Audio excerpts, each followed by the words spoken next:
శ్రీమాత్రే నమః. జై గురు దత్తాత్రేయ నమః. ఈ వీడియోలో మనం మిథున రాశి వారికి గృహయోగం ఏ విధంగా ఏర్పడుతుంది, అద్దె గృహంలో నివసిస్తున్న వారికి సొంత గృహం ఏర్పడడంలో ఇబ్బందులు ఎదురవుతుంటే వారు ఏ విధమైనటువంటి పరిహారాలు చేసుకోవాలి అన్న విషయాన్ని మనం ఈ వీడియోలో పరిశీలించే ప్రయత్నం చేద్దాం. ఎవరికైనా సరే, ఏ లగ్నంలో జన్మించినా సరే, వారి జన్మజాతకంలో ఉన్నటువంటి యోగాల ప్రకారమే జాతకం నడుస్తూ ఉంటుంది. గృహయోగం కానీ, వాహన యోగం, ఉద్యోగం, విద్య అన్నీ జన్మజాతకంలో ఉంటే అవి వాటి దశలు వచ్చినప్పుడు జాతకుడికి వాటి యొక్క ఫలితాన్ని ఇవ్వడం జరుగుతూ ఉంటుంది. అయితే మనం కేవలం రాశి లగ్నంగానే తీసుకొని ఒక సూచనగా ఎప్పుడు ఏర్పడవచ్చు, ఏ విధంగా జాగ్రత్తలు తీసుకుంటే ఏర్పడవచ్చు అన్న విషయం మాత్రమే ఇక్కడ తెలుస్తుంది. జన్మజాతకం ఉంటే దాన్ని ఇంకా పర్ఫెక్ట్గా మనం తెలుసుకోవచ్చు. ఇప్పుడు మిథున రాశి వారికి అంటేనే అసలు వీళ్ళు గృహం కొనుక్కోవాలి లేదా నిర్మించుకోవాలంటే ముందు వీళ్ళు ఒక నిర్ణయానికి రావాలి కంపల్సరిగా. ఎందుకంటే వీళ్ళు అన్నీ రెండు రకాలుగా ఆలోచిస్తుంటారు. మనం ఇక్కడ ఇల్లు సొంత ఊళ్ళో కొనుక్కుందామా, లేదంటే వేరే ఊళ్ళో కొనుక్కుందామా, ఇండియాలో కొనుక్కుందామా, ఎక్కువ మంది ఫారెన్లో ఉంటారు కాబట్టి ఫారెన్లో కొనుక్కుందామా అన్న కన్ఫ్యూజన్లోనే కొంతకాలం గడిచిపోతుంటుంది. ముందు ఒక నిర్ణయానికి వచ్చిన తర్వాత మాత్రమే వాళ్ళు దానికి ప్లాన్ చేసుకుంటే అది సమకూరుతుంది. అసలు నిర్ణయం లేకుండా ఎంతకాలం ఆలోచించినా కూడా ఈ కన్ఫ్యూజన్లో ఉంటే మాత్రం వీళ్ళకి ఎప్పటికీ కూడా సొంత గృహం ఏర్పడదు.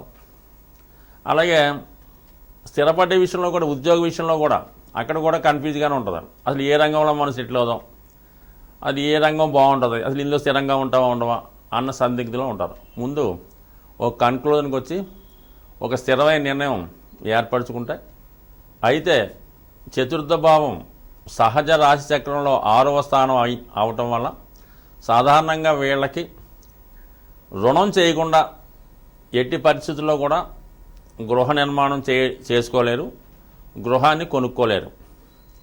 దీనికి ఇంకో కారణం కూడా ఉంది.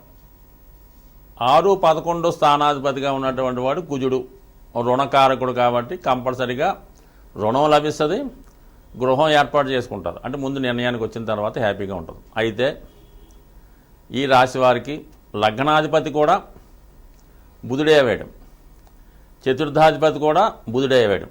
అంటే ఒక జీవితంలో స్థిరత్వాన్ని, ఆరోగ్యాన్ని, గృహాన్ని, సౌఖ్యాన్ని, సౌకర్యాలని, వాహనాన్ని, విద్యని, ఇవన్నీ కూడా బాగుండాలంటే కంపల్సరిగా బుధుడు బలంగా ఉండాలి. బుధుడు బలంగా ఉంటేనే ఇవన్నీ కూడా ఏర్పడతాయి. వాడు కూడా సరిగ్గా క్యాలిక్యులేట్గా ఉంటాడు, ఆర్థిక పరంగా మంచి ప్లాన్ చేసుకుంటాడు. బుధుడు బలంగా ఉండాలంటే ఈ రాశి వారికి బుధుడు మిథున రాశిలో కానీ, మన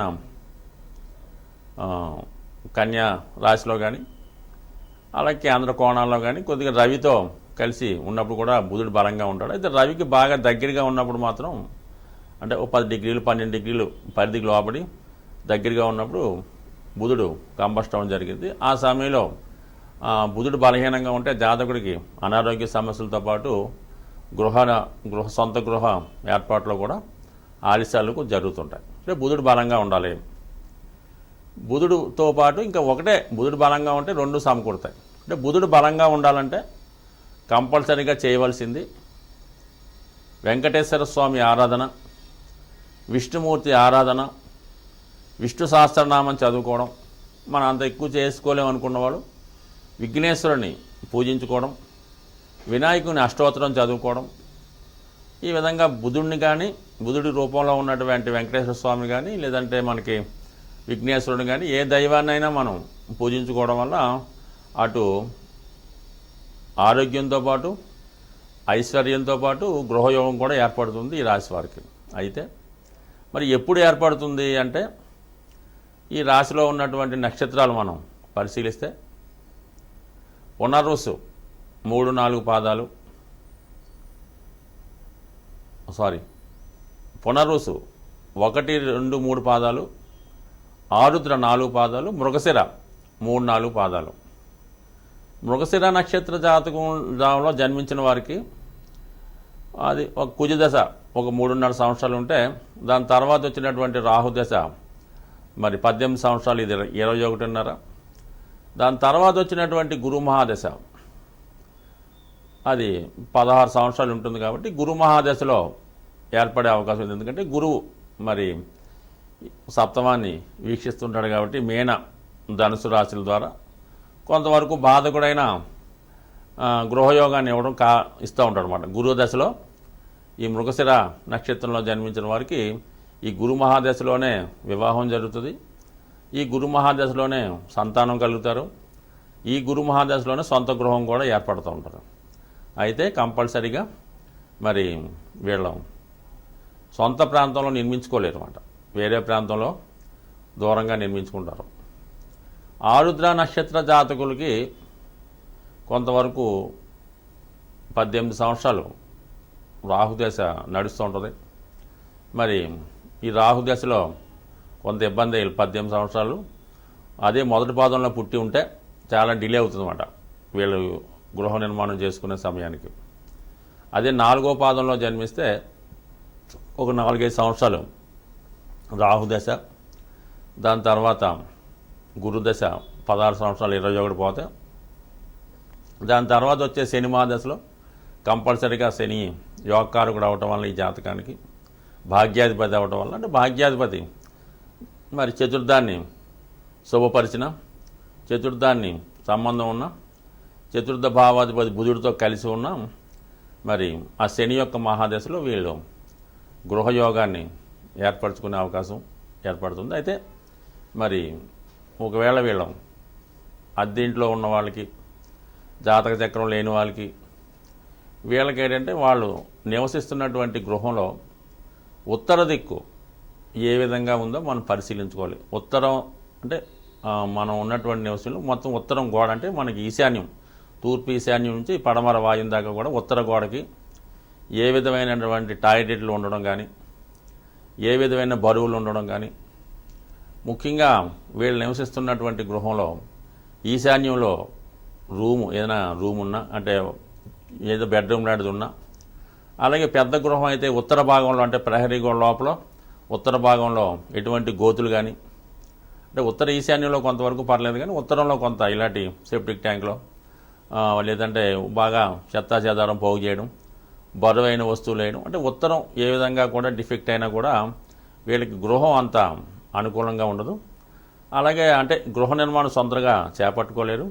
అలాగే తొందరగా ఆర్థికపరంగా ఎదగలేకపోతుంటారు. నిత్యం ఏదో ఒక సమస్యతో బాధపడుతుంటారు. అంటే ఎక్కువగా ఈ మిథున రాశి వారికి లేదా మిథున లగ్నం వారికి నార్త్ సైడ్ ప్రాబ్లమ్స్ ఎక్కువగా ఉంటాయన్నమాట. దాన్ని సరి చేసుకోవాలన్నమాట. దాన్ని సరి చేసుకోవడం వల్ల ఏంటంటే ఉత్తరం మనకి అనుకూలంగా ఉంటే ఆటోమేటిక్గా బాగుంటుంది. అదే రుణం ఎలాగా ఈ రాశి వారికి ఈజీగానే దొరుకుతుంది. ఒకవేళ వీళ్ళకి కంపల్సరీగా రుణ సౌకర్యం లభించడం లేదనుకుంటే మరి ఆంజనేయ స్వామిని ప్రతి మంగళవారం పూజించడం వల్ల, హనుమాన్ చాలీసా పారాయణ చేసుకోవడం వల్ల కంపల్సరీగా మీకు రుణం లభిస్తుంది. ఇంకా దీనికి ఒక బెటర్ టెక్నిక్ కొంత కావాలంటే, ముందుగా మీరు గృహం నిర్మాణం చేసుకుందాం అనుకుంటున్నారు, లేదంటే ఇల్లు కొందాం అనుకుంటున్నారు, ఒక సెట్ అయింది, ఏదో ఒక 70 లక్షలకు 80 లక్షలకు ₹1,00,00,000 ఇల్లు మాట్లాడుకోండి. మీ తర్వాత పుట్టినవాడు ఎవడన్నా ఉంటే, అంటే మీ తమ్ముడు అవ్వచ్చు, మీ చెల్లెలు అవ్వచ్చు, ఆవిడ దగ్గర నుంచి మీరు అడ్వాన్స్ ఇస్తారు కదా ధనం, ఆ అడ్వాన్స్ ఇచ్చే ధనానికి ఏంటంటే ఆవిడ దగ్గర నుంచి ఒక 50,000 1,00,000 కనీసం ₹100 ఆవిడ దగ్గర నుంచి తీసుకొని, అప్పు రూపంలో తీసుకోండి, మళ్ళీ ఇస్తామని తీసుకొని మీరు ఆ ఇంటికి అడ్వాన్స్ ఇవ్వండి. ఆటోమేటిక్గా ఈ కుజుడు యాక్టివేట్ అవ్వడం వల్ల మీకు ఎంబట్నే రుణం దొరుకుతుంది, అప్పు తీరిపోద్ది. కాబట్టి మీరు ఆ విధంగా మీ తమ్ముడి యొక్క కొద్దిపాటి ధన సహకారంతో కానీ, మీ తర్వాత పుట్టిన చెల్లితో కానీ ముందు అడ్వాన్స్ తీసుకొని మీరు గృహానికి అడ్వాన్స్ ఇవ్వండి. కంపల్సరీగా మీకు ఆ గృహం ఎంబటినే పూర్తవుద్ది. దానికి కావాల్సినటువంటి రుణ సౌకర్యం కూడా సమకూరుతుంది. ఒకవేళ రుణం చేయవలసిన పని లేదనుకోండి, మీకు ఓన్ క్యాష్తో కొనుక్కుందామన్నా ఈ విధంగా మీ యొక్క సోదరుని యొక్క ధనంతో అడ్వాన్స్ ఇవ్వండి. కంపల్సరీగా మీకు ఆ గృహం ఇమీడియట్గా ఏర్పడడం జరుగుద్ది. ఈ చిన్న టెక్నిక్ అమలు చేసి చూడండి, కంపల్సరీగా మీకు సొంత గృహం ఏర్పడుతుంది. స్వస్తి.